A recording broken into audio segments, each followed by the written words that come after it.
Tempat terletak rendah, sirih dari Pulau Mutiara. Pemanis kata madah nan indah, awal bismillah pemula bicara. Assalamualaikum warahmatullahi wabarakatuh. Saya Nur Hanania Uzma binti Muhammad Hafizi. Jawatan saya ialah pengawas pusat sumber sekolah SK Cerating. Hari ini saya ingin menyampaikan sebuah bicara buku yang bertajuk 25 Rasul Pembawa Rahmat. Buku ini mengandungi 399 surat yang dikarang oleh Umi Asyikah. Penerbit buku ini ialah Darul Mu'min Trading. Buku ini diterbitkan pada tahun 2012. Buku ini mengisahkan tentang perjuangan para Nabi dan Rasul semasa menyampaikan dakwah demi membawa manusia kepada kebenaran. Sesungguhnya Allah telah mengutuskan para Nabi dan Rasul kepada manusia untuk menyeru mereka supaya mentauhidkan Allah dan mengajarkan ibadah kepadanya. Buku ini mempunyai kelebihan dari segi struktur bukunya iaitu berilustrasi gambar yang menarik dan berwarna-warni. Selain itu, perkataan dalam buku ini ialah sangat tepat dan mudah difahami.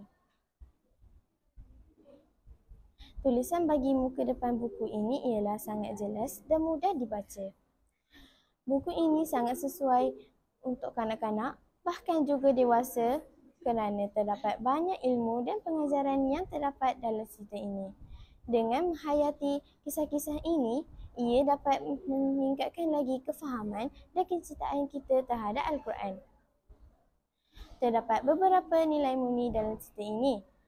Antaranya ialah tabah dan sabar menghadapi dugaan yang hadir. Seterusnya, mempamerkan kasih sayang dan budi pekerti yang mulia dapat melembutkan hati yang keras. Sekian, terima kasih. Okey, Assalamualaikum Hanania. Waalaikumsalam. Tahniah kerana kamu telah terpilih sebagai calon pembaca bestari. Bolehkah kamu ceritakan serba sedikit mengenai diri kamu? Serba sedikit tentang diri saya ialah, nama penuh saya ialah Nur Hanania Uzma binti Muhammad Hafizi. Saya ialah anak yang kedua dalam ahli keluarga. Hobi saya pada waktu lapang ialah membaca buku. Okey, baiklah. Cikgu ada beberapa soalan untuk kamu. Cikgu dapati kamu merupakan seorang murid yang sangat aktif dalam bidang kurikulum dan juga co-kurikulum di sekolah. Boleh kamu ceritakan pencapaian kamu di dalam bidang yang telah kamu ceburi? Antara pencapaian yang telah saya capai ialah Anugerah Akademik Cemerlang, Sempena Majlis Apresiasi Kecemerlangan, Anugerah Harapan Murid Nilam Tahun 5, Anugerah SDG 1 Pergerakan Puteri Islam Malaysia pada tahun 2024. Okey, baiklah. Cikgu diberitahu yang kamu merupakan hobi pada waktu lapang ialah membaca.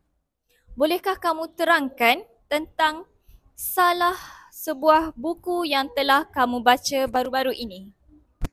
Salah satu buku yang telah saya baca baru-baru ini ialah Yang Aisyah Kawan Baru. Buku ini mengisahkan Aisyah yang mendapat kawan baru di sekolahnya yang bernama Khalid Al-Walid.